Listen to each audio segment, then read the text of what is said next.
Hello student, कैसे हैं? नमस्ते। आज हम क्लास 11th का क्लासिफिकेशन टॉपिक लेके चलेंगे। क्लासिफिकेशन में जो फर्स्ट टॉपिक है इसका मोनेरा। जैसा कि आपको पहले बताया, मैंने प्रीवियस क्लासेस में बताया था कि आर.एच. व्हिटकर ने 5 किंगडम क्लासिफिकेशन प्रेजेंट किया था, जिसमें 5 किंगडम क्लासिफिकेशन दिया हुआ है उन्होंने। फर्स्ट में उन्होंने मोनेरा, प्रोटिस्टा, इसके बाद फंजाई, प्लांटी और एनिमेलिया। मोनेरा के अंदर जितने भी प्रोकैरियोटिक ऑर्गेनिज्म होते हैं उनको मोनेरा के अंदर रखा गया है। उसके बाद प्रोटिस्टा के अंदर यूकैरियोटिक यूनिसेलुलर, ऐसे ही मोनेरा के अंदर प्रोकैरियोटिक यूनिसेलुलर, और प्रोटिस्टा के अंदर यूकैरियोटिक यूनिसेलुलर। उसके बाद आता है फंजाई, तो फंजाई के अंदर मल्टी सेलुलर यूकैरियोटिक, और जिसमें केवल सेफ्रोफाइट मिलते हैं, क्योंकि वो अपना ऑटोट्रॉपिक एनिमल नहीं होते, अपना फूड मटेरियल खुद तैयार नहीं करते फंजाई में। जैसे आपने देखा होगा मशरूम होता है और जितना भी यीस्ट होता है, ये सभी। इसके बाद प्लांटी में ऑटोट्रॉपिक एनिमल होते हैं, जितने भी प्लांट्स आते हैं वो सभी प्लांटी के अंदर रखे जाएंगे। फोटोसिंथेसिस रिएक्शन होती है उसमें, फोटोसिंथेसिस के बाद अपना फूड मटेरियल तैयार करते हैं। और इसके बाद आता है एनिमेलिया। तो एनिमेलिया में जितने भी एनिमल होते हैं, चाहे वो कॉर्डेट हो या फिर नॉन कॉर्डेट हो, सभी को एनिमेलिया के अंदर रखा जाएगा। तो हम यहाँ चर्चा करेंगे आज केवल किंगडम मोनेरा की, और मोनेरा के अंदर कौन से जो मेन एनिमल आते हैं उनकी थोड़ी सी चर्चा हम यहाँ पे करेंगे। तो जैसा कि आर.एच. व्हिटकर ने बताया था कि मोनेरा इन्होंने किंगडम मोनेरा में डिवाइड किया हुआ है। तो किंगडम मोनेरा जो है, इसमें प्रोकैरियोटिक ऑर्गेनिज्म को रखा गया है।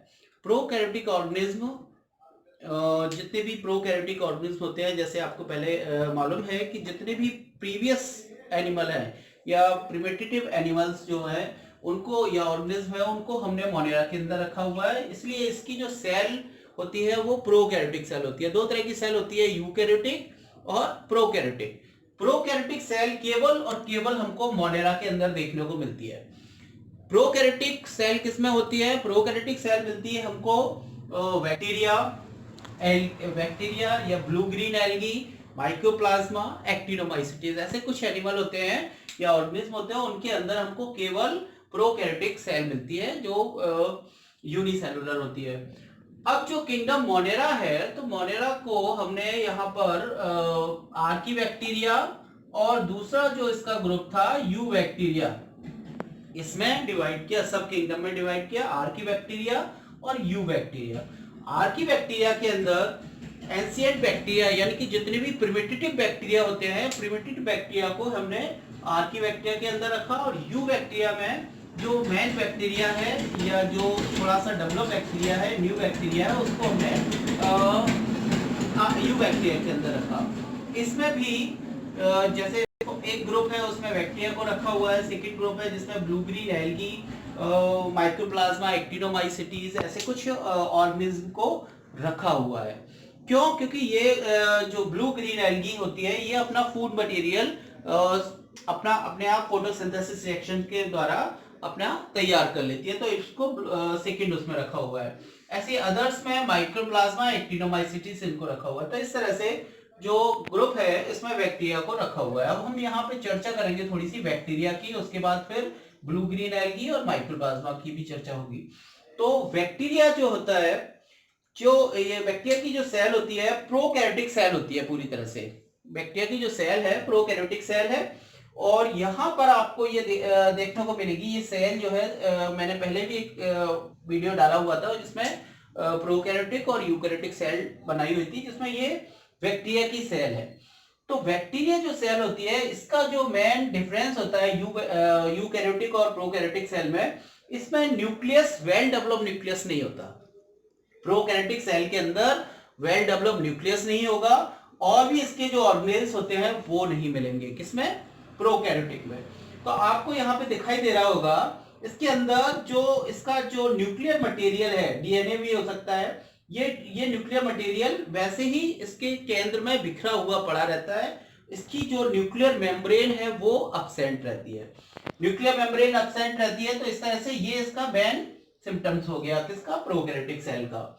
दूसरा, इसकी जो सेल वॉल होती है वो म्यूकोपेप्टाइड की बनी होती है, जबकि यूकैरियोटिक में एनिमल के अंदर तो सेल वॉल नहीं मिलेगी, लेकिन प्लांट सेल्स के अंदर जो सेल वॉल मिलती है वो किसकी मिलती है? सेलुलोज की मिलती है।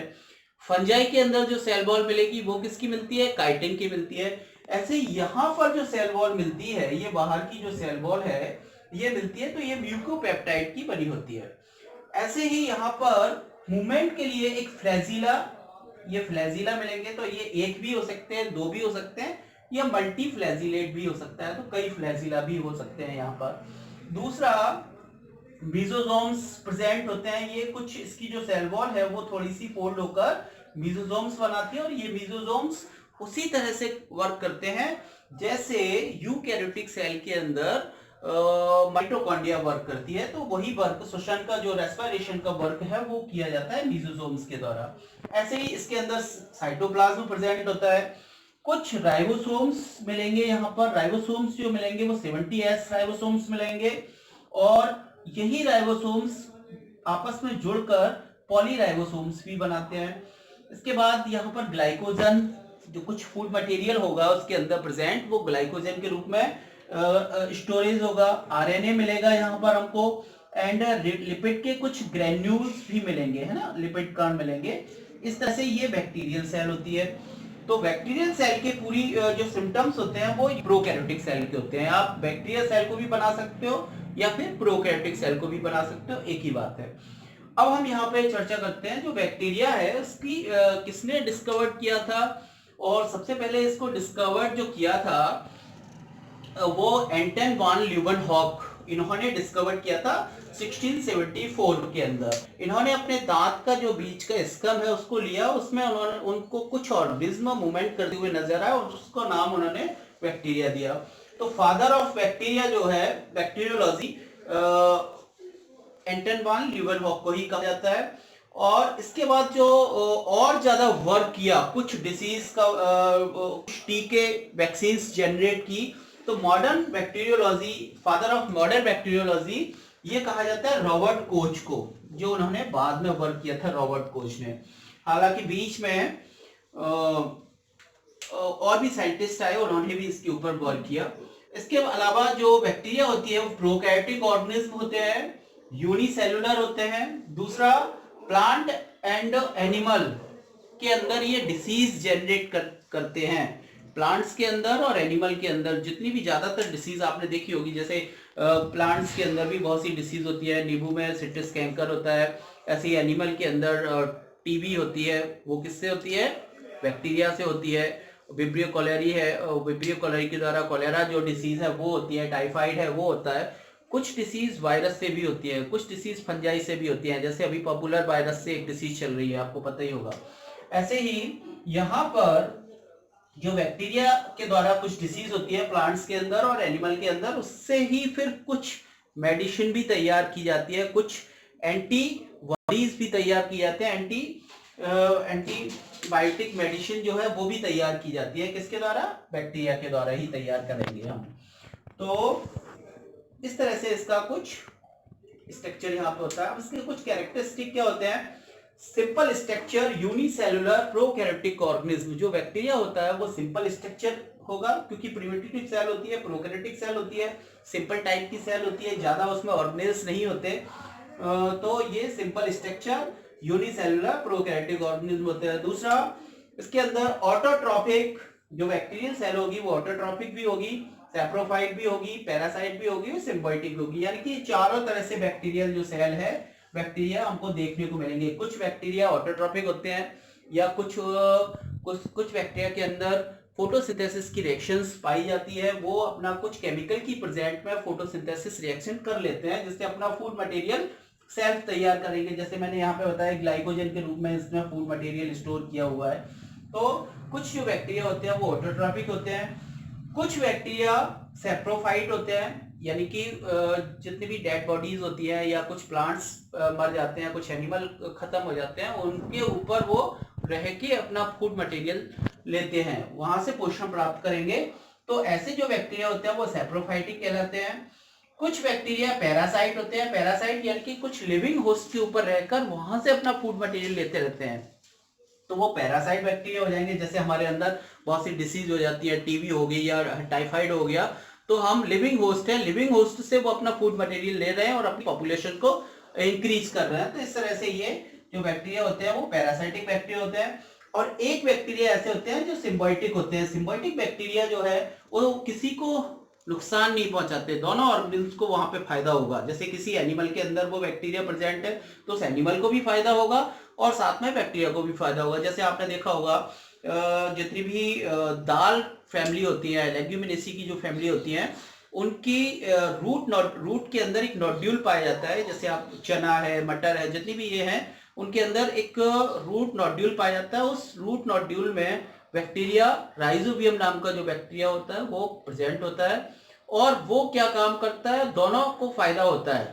प्लांट्स को उससे नाइट्रोजन मिलती है, जो एटमॉस्फेयर की जो नाइट्रोजन है उसको नाइट्रेट में कन्वर्ट करके प्लांट को प्रदान करता रहता है और वहां से अपना फूड मटेरियल लेता रहता है और उसको रहने के लिए भी स्थान मिल जाता है। तो इस तरह से उस दोनों ऑर्गेनिज्म को फायदा हो रहा है। तो ये जो दोनों ऑर्गेनिज्म को जो फायदा होता है वो सिम्बायोटिक बैक्टीरिया के द्वारा होता है। तो इस तरह से चारों तरह के बैक्टीरिया हो गए, ऑटोट्रॉफिक, सैप्रोफाइट, पैरासाइट और सिम्बायोटिक। चारों तरह के जो बैक्टीरिया होते हैं इनका चारों तरह से होते हैं।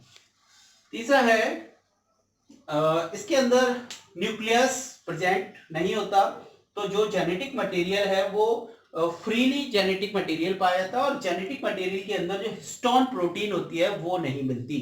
कह सकते हैं कि यहाँ पे न्यूक्लियस प्रेजेंट नहीं होगा, फ्रीली जो इसका जेनेटिक मटेरियल है वो प्रेजेंट होता है, साथ में इसमें हिस्टोन प्रोटीन नहीं होती। तो ये भी एक इसका कैरेक्टरिस्टिक हो गया।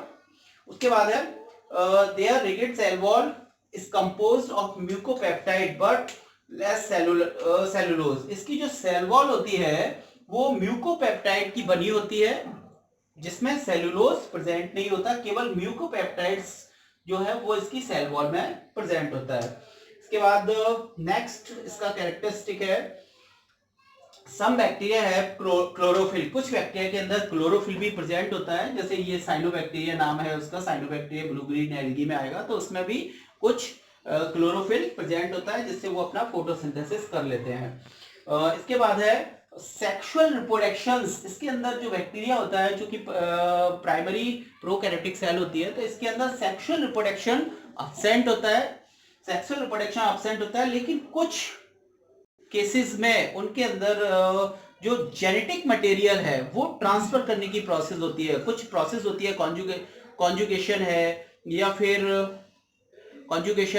फिर जो है उसके अंदर ट्रांसफॉर्मेशन है या ट्रांसडक्शन है। ऐसी कुछ रिएक्शंस के द्वारा वो अपना जेनेटिक मटेरियल एक से दूसरे में ट्रांसफर कर लेते हैं। तो यही है सम बैक्टीरिया है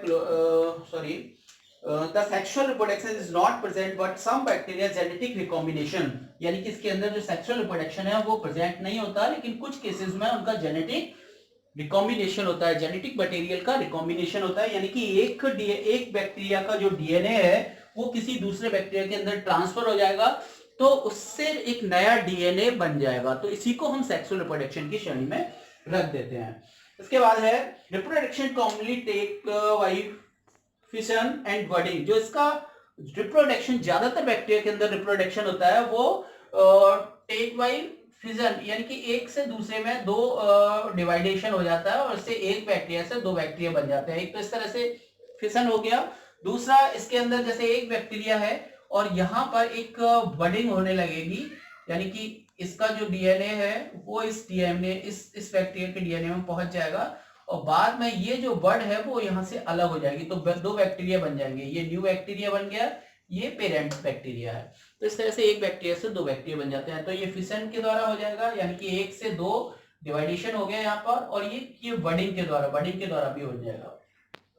तो इस तरह का कुछ इसमें रिप्रोडक्शन पाया जाता है। ऐसी असेक्सुअल रिप्रोडक्शंस जो है वो इसमें कॉनिडिया, स्पोर, एंडोस्पोर, इस तरह से कॉनिडिया बनते हैं, स्पोर भी बनते हैं और एंडोस्पोर भी बन जाते हैं। तो इस तरह से इनमें रिप्रोडक्शन पाया जाता है। तो ये थोड़ा सा बैक्टीरिया का स्ट्रक्चर हो गया। अब हम थोड़ा सा यहाँ पे लेंगे कि बैक्टीरिया के टाइप क्या होते हैं और उनमें किस तरह का रिप्रोडक्शन, कॉन्जुगेशन, ट्रांसडक्शन, ट्रांसफॉर्मेशन कैसे होता है, ये हम अभी प्रोसेस में आपको समझाते हैं।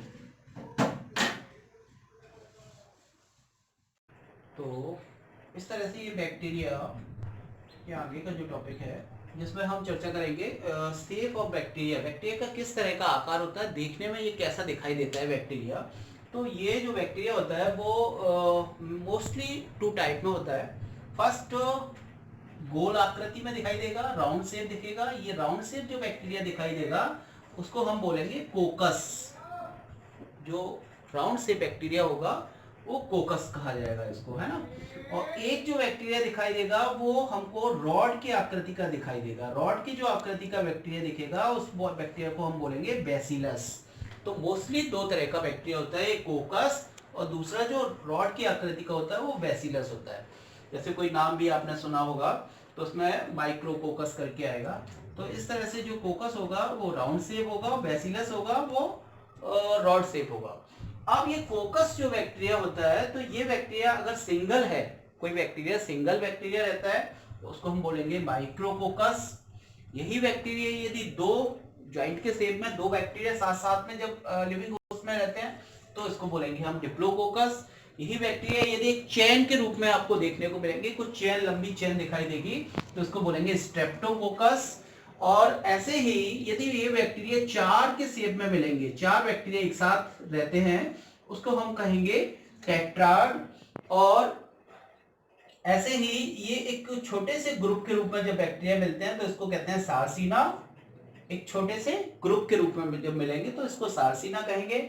और जब ये एक बड़े ग्रुप के रूप में मिलेंगे जिसमें काफी लाखों की संख्या में जब बैक्टीरिया किसी में एक साथ रहेंगे तो उसको बोलेंगे स्टेफाइलोकोकाई या स्टेफाइलोकोकस। तो इस तरह से ये कोकस का क्लासिफिकेशन किया। कोकस अगर सिंगल है तो माइक्रोकोकस, डबल है तो डिप्लोकोकस, एक चेन के रूप में है तो स्ट्रेप्टोकोकस, चार के रूप में है तो टेट्राड, सार्सिना एक छोटे से ग्रुप के रूप में, और जब एक गोल बैक्टीरिया का काफी बड़ा ग्रुप हो जाता है तो फिर हम इसको बोलेंगे स्टेफाइलोकोकस। ऐसे इसी तरह से बैसिलस का क्लासिफिकेशन किया गया। तो बैसिलस जो बैक्टीरिया होता है एक रॉड शेप बैक्टीरिया होता है, लंबी आकृति में देखने को मिलता है। जब ये बैक्टीरिया दो के ग्रुप में मिलेगा, एक बैक्टीरिया दूसरा बैक्टीरिया, दोनों आपस में ज्वाइंट, दो रॉड आपस में ज्वाइंट हो जाए तो उसको हम बोलेंगे डिप्लोबैसिलस। ऐसे ही जब एक चेन के रूप में होगा तो ये स्टेप्टोबैसिलस। और तो इस तरह से ये बैसिलस का हो गया। अगर यही बैक्टीरिया एक ये बैसिलस और कोकस से अलग है, ये कॉमा के रूप में मिलता है, जैसे हम कॉमा लगाते हैं कोई तो वो कॉमा के रूप में मिलता है तो इसको विब्रियो कॉलेरी जैसे कहते हैं। हैजा एक कॉलेरा का जो होता है ना, विब्रियो कॉलेरी, तो ये कॉमा के रूप में बैक्टीरिया है। इसका थोड़ा सा अलग आकृति होती है, कॉमा जैसी आकृति होती है, तो ये विब्रियो बोला जाता है उसको।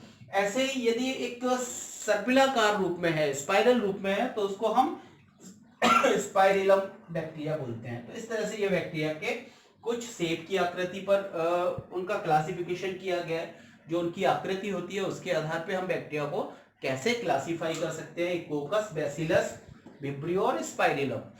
और इसके अलावा ये बैक्टीरिया में फ्लैजिला प्रेजेंट होते हैं। जैसे जो मैंने बताया, जो फ्लैजिला क्या काम करते हैं, मूवमेंट के रूप में यूज करते हैं, मूवमेंट, लोकोमोशन के रूप में यूज होते हैं।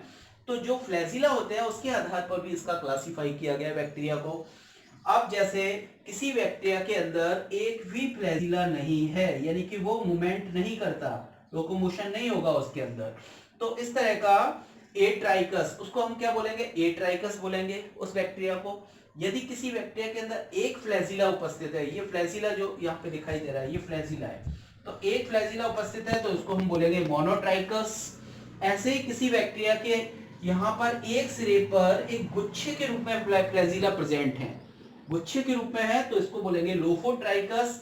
और जब किसी बैक्टीरिया के दोनों सिरों पर गुच्छे के रूप में, या फिर कह सकते हैं कि दोनों सिरों पर एक बैक्टीरिया, इस पर भी एक बैक्टीरिया और इस पर भी एक बैक्टीरिया, तो इसको हम बोलेंगे क्या, एम्फीट्राइकस।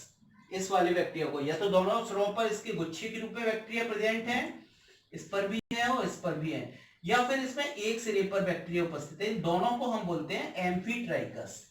और यदि पूरी बॉडी के बैक्टीरिया के पूरी बॉडी के चारों तरफ फ्लैजिला उपस्थित है तो इसको बोलेंगे हम पेरिट्राइकस। तो इस तरह से फ्लैजिला के आधार पर भी इसका क्लासिफिकेशन किया गया है।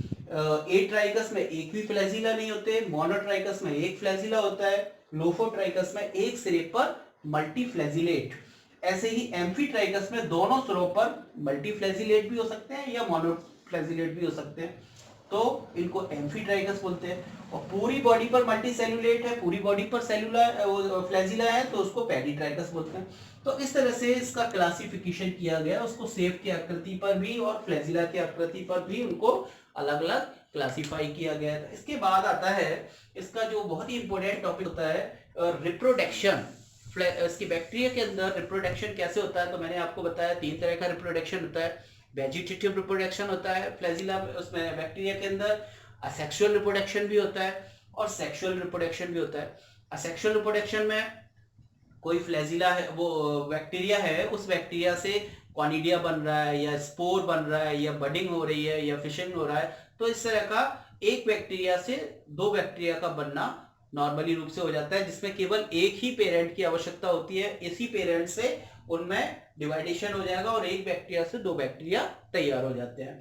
इसके अपोजिट जो इसमें एक कुछ बैक्टीरिया के अंदर ही मिलता है, सेक्सुअल रिप्रोडक्शन भी देखने को मिलता है। सेक्सुअल रिप्रोडक्शन की जो खोज है, तो लेडरबर्ग और टॉटम नाम के साइंटिस्ट हुए थे। लेडरबर्ग और टॉटम ये इंपॉर्टेंट है कंपटीशन के लिए। तो इन्होंने सेक्सुअल रिप्रोडक्शन की खोज की थी, जिसमें 3 तरह का सेक्सुअल रिप्रोडक्शन देखने को मिलता है। बैक्टीरिया के अंदर 3 तरह का सेक्सुअल रिप्रोडक्शन देखने को मिलता है, लेकिन इसमें कोई भी सेक्सुअल पार्ट्स नहीं होते। बैक्टीरिया में कोई भी सेक्सुअल पार्ट नहीं होते, बस उनका जो जेनेटिक मटेरियल है, जेनेटिक मटेरियल जो भी डीएनए होगा, वो एक बैक्टीरिया से दूसरी बैक्टीरिया में शिफ्ट होता है। जब वो शिफ्ट हो जाएगा तो फिर न्यू डीएनए डेवलप हो जाएगा, न्यू डीएनए बन जाएगा, तो उसको ही हम सेक्सुअल रिप्रोडक्शन की श्रेणी में रख देते हैं। तो ये जो होता है सेक्सुअल रिप्रोडक्शन, ये 3 तरह का होता है। फर्स्ट होता है कॉन्जुगेशन, दूसरा होता है ट्रांसफॉर्मेशन और तीसरा होता है ट्रांसडक्शन। 3 तरह का देखने को मिलता है। जो कॉन्जुगेशन होता है, तो कॉन्जुगेशन मतलब कॉन्जुगेट करना, 2 बैक्टीरिया आपस में कॉन्जुगेट होंगे। जैसे मैं बता रहा हूं, यहां पर एक बैक्टीरिया ये है और एक बैक्टीरिया ये है। अब क्या होगा कि इस बैक्टीरिया से इस बैक्टीरिया में एक कॉन्जुगेशन ट्यूब डेवलप होगी। यहां से ये ट्यूब के द्वारा ऐसे जुड़ जाएंगे और इसका जो डीएनए है और इसका भी डीएनए है। ये बैक्टीरिया को हमने प्लस स्टैंड नाम दिया, इसको माइनस स्टैंड नाम दिया। प्लस इसलिए नाम दिया क्योंकि इससे जेनेटिक मटेरियल इसके अंदर ट्रांसफर हो रहा है। अब कुछ समय के बाद फिर क्या होगा, इसका जो जेनेटिक मटेरियल है वो ऐसे इसमें इसके अंदर ट्रांसफर हो जाएगा। और जब ट्रांसफर हो जाएगा, या इसको ऐसे समझ सकते हैं, ऐसे ट्रांसफर हो गया, फिर इसके साथ ये नया जेनेटिक मटेरियल बन जाएगा। उसके बाद ये अलग अलग हो जाएंगे दोनों, इसकी कॉन्जुगेशन ट्यूब अलग हो जाएगी। तो कह सकते हैं कि यहां पर एक ये नया डीएनए डेवलप हो गया, न्यू डीएनए बन गया। बस इसी न्यू डीएनए बनने की प्रोसेस को हम कॉन्जुगेशन कहते हैं। कॉन्जुगेशन ट्यूब जुड़ी और इसका जो डीएनए है वो इसके अंदर ट्रांसफर हुआ, इसके अंदर ट्रांसफर हुआ, नया डीएनए बन गया। अब ये वाला जो डीएनए है वो किसी दूसरे के साथ फिर से मर्ज करेगा, तो उस श्रेणी में ये पॉजिटिव हो जाएगा, ये प्लस हो जाएगा, और जिसके अंदर ये डीएनए जा रहा है, ट्रांसफर हो रहा है, वो माइनस हो जाएगा। तो इस तरह से ये प्रोसेस चलती रहती है और नया डीएनए डेवलप होता रहता है। ऐसे ही एक प्रोसेस होती है ट्रांसफॉर्मेशन की। ये ग्रिफ्ट नाम के जो साइंटिस्ट थे, उन्होंने चूहे के अंदर एक निमोनी डिसीज थी, उसको उसमें देखा था। तो उन्होंने ट्रांसफॉर्मेशन देखा। ट्रांसफॉर्मेशन में भी एक से डीएनए दूसरे बैक्टीरिया के अंदर ट्रांसफर हो रहा है। और ऐसे ही 3rd नंबर का होता है ट्रांसडक्शन। ट्रांसडक्शन होता है मोस्टली बैक्टीरिया जो है, इसमें एक वायरस होता है, बैक्टीरियोफेज वायरस होता है। आपने सुना होगा गंगा नदी का पानी कभी खराब नहीं होता। क्यों नहीं होता? क्योंकि उसके अंदर बैक्टीरियोफेज नाम के एक वायरस पाए जाते हैं। वो वायरस उस बैक्टीरिया को खत्म कर देते हैं। तो उनके अंदर ये प्रोसेस होती है, कौन सी? ट्रांसडक्शन की। ट्रांसडक्शन की प्रोसेस होती है। उसमें क्या होगा, एक बैक्टीरियोफेज किसी बैक्टीरिया के अंदर प्रवेश करेगा, उसका डीएनए, और उस बैक्टीरिया के अंदर कई बैक्टीरियोफेज डेवलप हो जाएंगे। उसके बाद उसकी बैक्टीरिया की सेल वॉल ब्रेक हो जाएगी और पानी के अंदर कई बैक्टीरियोफेज निकल आएंगे। यानी कि एक बैक्टीरिया मर गया, उससे लाखों वायरस पैदा हो गए। कह सकते हैं कि वायरस बैक्टीरिया से बहुत छोटा होता है, बहुत सूक्ष्म होता है। तो वो कैसे ट्रांसडक्शन के द्वारा अपनी पॉपुलेशन को बढ़ा रहा है। अब उसमें क्या हुआ कि उस वायरस के साथ में उस बैक्टीरिया का डीएनए मर्ज हो गया। अब क्या होगा, वो वायरस फिर से किसी बैक्टीरिया के अंदर प्रवेश करेगा, तो उसका जो जेनेटिक मटेरियल था, प्रीवियस जो बैक्टीरिया का जेनेटिक मटेरियल जो वायरस के साथ मिला, और फिर से वो नया वायरस नए बैक्टीरिया के साथ में मिक्स हो गया, नए बैक्टीरिया के साथ में जाके मर्ज हुआ, फिर से नए बैक्टीरियोफेज बने। तो ये चेन लगातार चलती रहती है, जिसको हम ट्रांसडक्शन बोलते हैं। तो ये हम आगे टॉपिक जब लेंगे, वायरस पढ़ाएंगे, तो उसमें आपको बताएंगे कि कैसे ये फैलता है। तो ट्रांसडक्शन, ट्रांसफॉर्मेशन और कॉन्जुगेशन, ये 3 प्रोसेस होती है बैक्टीरिया की सेक्सुअल रिप्रोडक्शन करने की। तो इस तरह से इसमें सेक्सुअल रिप्रोडक्शन होता है, और ये मैंने आपको इसका सेप बताया किसके आधार पे इनको क्लासिफाई किया गया है। इसके बाद बहुत इंपॉर्टेंट टॉपिक आता है इसका, बैक्टीरिया का या मोनेरा जो है उसके इकोनॉमिक इंपोर्टेंस। तो ये क्या होते हैं, ये इकोनॉमिक इंपोर्टेंस है कुछ बैक्टीरिया के जो आर्थिक महत्व होते हैं। बैक्टीरिया हमारे लिए इकोनॉमिक रूप से फायदेमंद भी होता है और हार्मफुल भी रहता है। तो इसमें सबसे पहले आता है इसके बैक्टीरिया के क्या यूजफुल इफेक्ट क्या क्या होते हैं। यूजफुल कैसे हमारे लिए बैक्टीरिया यूजफुल है, आपने देखा होगा कहाँ कहाँ बैक्टीरिया का यूज ज़्यादा आपको फायदेमंद रहेगा। जैसे एग्रीकल्चर में जो बैक्टीरिया है वो हमारे लिए कैसे फायदेमंद रहता है। एग्रीकल्चर में जो हमारी नाइट्रोजन जो फिक्सेशन करता है बैक्टीरिया, जो लेग्यूमिनेसी फैमिली जितनी भी होती हैं, दाल कुल जो होते हैं, उनमें बैक्टीरिया उनके रूट नोड्यूल में पाया जाता है, तो उससे वो प्लांट्स को नाइट्रोजन उपलब्ध कराता है। दूसरा, उसकी कुछ बैक्टीरिया जो होते हैं वो सॉइल की फर्टिलिटी को इंक्रीज कर देते हैं। सॉइल की फर्टिलिटी को इंक्रीज, यानी कि अमोनिया होता है, अमोनिया को वो नाइट्रेट रूप में कन्वर्ट करके नाइट्रोजन सॉइल को प्रोवाइड कराते हैं। तो इस तरह से एग्रीकल्चर में बैक्टीरिया का यूजफुल इफेक्ट होता है। दूसरा यूजफुल इफेक्ट होता है डेयरी इंडस्ट्रीज में। डेयरी इंडस्ट्रीज में भी बैक्टीरिया जो होता है उससे दही और पनीर, मक्खन, ये सभी चीज़ें इसमें डेयरी इंडस्ट्रीज में बैक्टीरिया के द्वारा डेवलप की जाती है। लैक्टोबैसिलस नाम का जो बैक्टीरिया होता है उससे। इसके अलावा एल्कोहल इंडस्ट्रीज में भी बैक्टीरिया का महत्व है। जितनी भी शराब होती है वो बैक्टीरिया के द्वारा ही उसका फर्मेंटेशन किया जाएगा। तो इस तरह से इसके बाद है लेदर इंडस्ट्रीज। लेदर जो अलग किया जाता है, लेदर बनाया जाता है, तो उसमें उसकी जितने भी एनिमल होते हैं उसकी जो स्किन को अलग किया जाता है, सेपरेट किया जाता है, उसमें बैक्टीरिया का बहुत इंपॉर्टेंट महत्व रहता है। तो ये लेदर इंडस्ट्रीज में भी बैक्टीरिया का महत्व है। ऐसे ही टी, चाय उद्योग और तंबाकू उद्योग में बैक्टीरिया का महत्व होता है ना। इसके बाद कुछ जो होते हैं प्लांट फाइबर्स तैयार, रेशे तैयार करने के लिए भी बैक्टीरिया का महत्व होता है। बहुत सी जो एंटीबायोटिक मेडिसिन है और एंटीबायोटिक जो दवाइयाँ होती हैं वो बैक्टीरिया के द्वारा तैयार की जाती है, क्योंकि आपने देखा होगा जितनी भी एंटीबायोटिक जो मेडिसिन होती हैं वो बैक्टीरिया से ही बनाई जाती है। स्ट्रेप्टोमाइसिन है और भी काफ़ी आती हैं।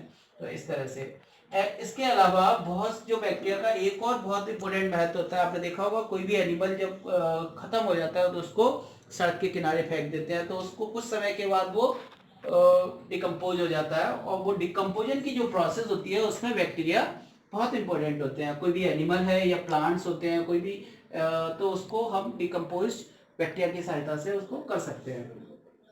तो ये तो इसके कुछ यूजफुल इफेक्ट हो गए किसके, बैक्टीरिया के। किसमें, एग्रीकल्चर में, डेयरी में, alcohol, leather, T, plant fibre और एंटीबायोटिक और डिकम्पोजन, जिसको किसी भी एनिमल को डिकम्पोज करना। इसके अलावा इसके कुछ हानिकारक भी बैक्टीरिया हमारे लिए हानिकारक भी है। कैसे, आपने देखा होगा बहुत सी डिसीज जो होती है वो बैक्टीरिया की सहायता से होती है। बैक्टीरिया ही उसको जनरेट करता है, चाहे वो प्लांट की डिसीज हो या फिर एनिमल डिसीज ज्यादा होती है प्लांट के कंपैरिजन में। प्लांट में जो डिसीज होती है वो फंगस से ज्यादा होती है। फंजाई जो होता है वो प्लांट में ज्यादा डिसीज पैदा करता है, और बैक्टीरिया एनिमल के अंदर ज्यादा डिसीज जनरेट करेगा। जिसमें कुछ प्लांट की जैसे डिसीज होती है, ब्लाइट ऑफ पैडी, तो यहाँ पर जेंथोमोनास ओराइजी ये होता है, ये इसका बैक्टीरिया होता है जेंथोमोनास ओराइजी। ऐसे ही सिट्रस कैंकर, नींबू में एक सिट्रस कैंकर डिसीज हो जाती है जिसमें नींबू के ऊपर ब्लैक कलर के स्पॉट पड़ जाते हैं। हालांकि उससे इकोनॉमी उसके जो उसका अंदर रस में कोई अंतर नहीं आता, लेकिन वो इकोनॉमिक रूप से कमजोर हो जाता है, वो आप खरीदोगे उस नींबू को कम। तो ये जो सिट्रस कैंकर नाम की जो डिसीज होती है वो जेंथोमोनास सिट्राई ये बैक्टीरिया के द्वारा होती है। ऐसे ही रोट ऑफ व्हीट, तो ये गेहूं का जो रोट डिसीज होती है ये कॉर्नीबैक्टीरियम टिटिकाई, कॉर्नीबैक्टीरियम टिटिकाई। ऐसे ही ब्लैक रोट ऑफ कैबेज, बंद गोभी का एक ब्लैक रोट डिसीज होती है, ये जैंथोमोनास कंप्रेस्टिस। तो ये कुछ बैक्टीरिया के जो बैक्टीरिया होते हैं उनके द्वारा ये डिसीज की जाती है, जनरेट की जाती है, जिसमें blight of paddy, Xanthomonas oryzae, citrus canker, Xanthomonas citri, rot of wheat, गेहूं का रोट डिसीज, ये होता है कॉर्नीबैक्टीरियम टिटिसाई, और black rot of cabbage, Xanthomonas campestris. इसके अलावा कुछ एनिमल में बहुत ज्यादा इंपोर्टेंट डिसीज होती है जिसको आपने नाम भी बहुत सुना होगा, जैसे कॉलेरा डिसीज होती है। तो कॉलेरा किसके द्वारा होती है? Vibrio cholera. इसको भी आपको याद करने हैं, इनके जो बैक्टीरिया कारक होते हैं, कौन सी डिसीज किस बैक्टीरिया से होती है, ये बहुत इंपॉर्टेंट होते हैं। तो कॉलेरा जो होता है वो विब्रियो कॉलेरा के द्वारा होता है।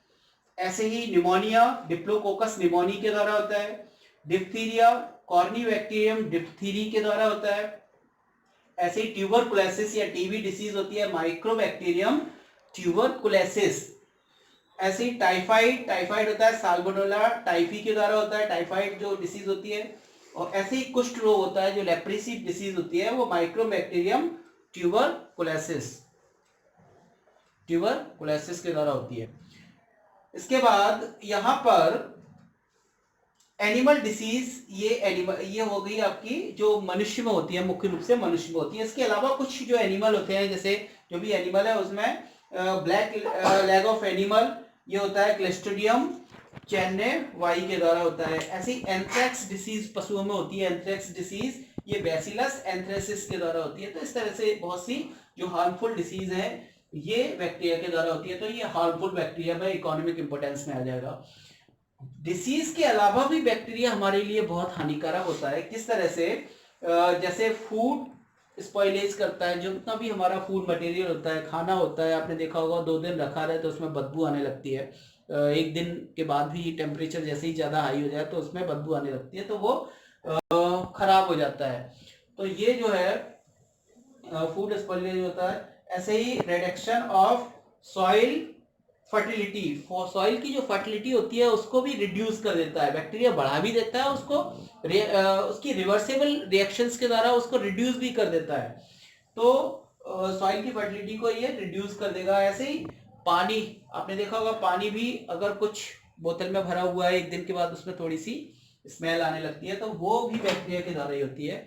तो इस तरह से ये हमारे लिए ये बैक्टीरिया लाभदायक भी होता है और हानिकारक भी होता है। इससे जो एंटीबायोटिक अब हानिकारक है, तो यहाँ पे जो ये डिसीज बन रही है, तो इससे ये जो मेडिसिन भी तैयार हो रही है वो भी हम बैक्टीरिया से ही करेंगे। तो इस तरह से ये बैक्टीरिया होता है। ये बैक्टीरिया जो है वो मोनेरा में आता है, मोनेरा किंगडम। इस तरह से मोनेरा किंगडम के जो भी सिम्टम्स हैं वो हमारे बैक्टीरिया के सिम्टम्स हैं। तो इसमें आपको कोई भी परेशानी हो बैक्टीरिया टॉपिक में, किसी भी तरह की कोई परेशानी है तो आप उसको डिस्क्रिप्शन बॉक्स में लिखिए, कमेंट्स में डालिए, मैं उसका जवाब दूंगा।